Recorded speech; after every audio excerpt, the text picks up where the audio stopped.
किसी भी बाधा को दूर करने के लिए हमें आगे बढ़ते रहना जरूरी है। अगर रुक जाएंगे तो कभी भी लक्ष्य तक नहीं सकते हैं। इस संबंध में एक लोक कथा प्रचलित है।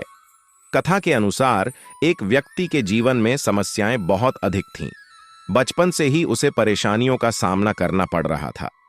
पिता का देहांत हो चुका था और बचपन में ही माता भाई बहनों के पालन पोषण की जिम्मेदारी उसके ऊपर आ गई थी। बड़े होने पर व्यक्ति का विवाह हुआ, लेकिन शादी के बाद उसकी समस्याएं और अधिक बढ़ गईं। उसके जीवन में एक परेशानी खत्म होती तो दूसरी आ जाती थी।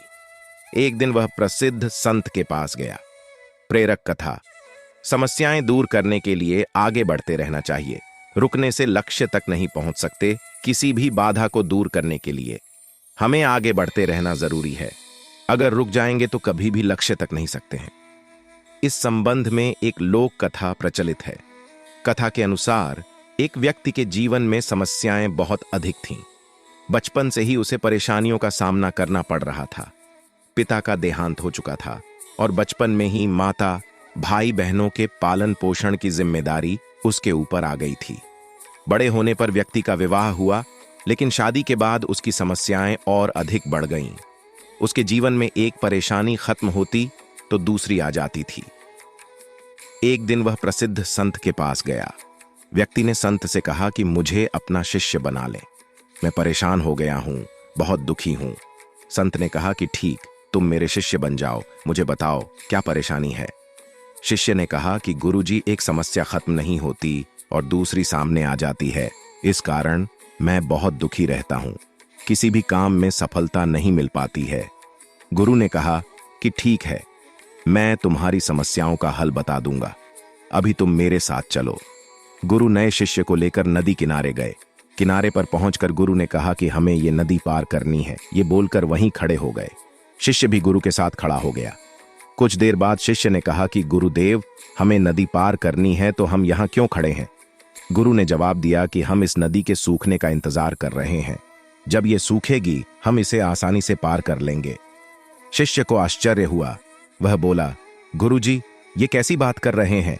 नदी का पानी कैसे और कब सूखेगा? हमें नदी को इसी समय पार कर लेना चाहिए। संत ने कहा कि मैं तुम्हें यही बात समझाना चाहता हूं। जीवन में भी समस्याएं तो आती ही रहेंगी, हमें रुकना नहीं है, लगातार आगे बढ़ते रहना है, तभी तो हम उन्हें हल कर पाएंगे। आगे बढ़ते रहेंगे तो समस्याओं के हल मिलते जाएंगे।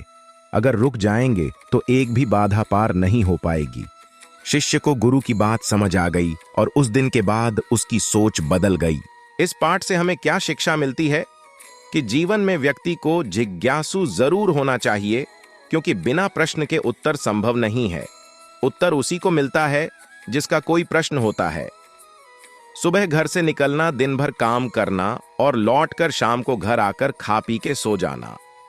मन में ना कोई जिज्ञासा होना, ना आगे बढ़ने की कोई इच्छा या अन्य योजना होना हमारे सपनों का मर जाने के समान है। जिनकी आंखों में कोई लक्ष्य होता है, कोई सपने होते हैं, उनकी जुबान पर सवाल होते हैं। सवाल जो उनके सपनों से जुड़े होते हैं, सवाल जिनके जवाब से व्यक्ति के सपने पूरे होते हैं। अपने सपनों को पूरा करने वाले उतनी ही शिद्दत से अपने पास सवाल भी रखते हैं। सवाल सपनों को पूरा करने वाली पहले सीढ़ी होते हैं। जैसे जैसे हमें जवाब मिलता जाता है, हम सीढ़ी चढ़ते जाते हैं और एक दिन अपने लक्ष्य को प्राप्त कर लेते हैं।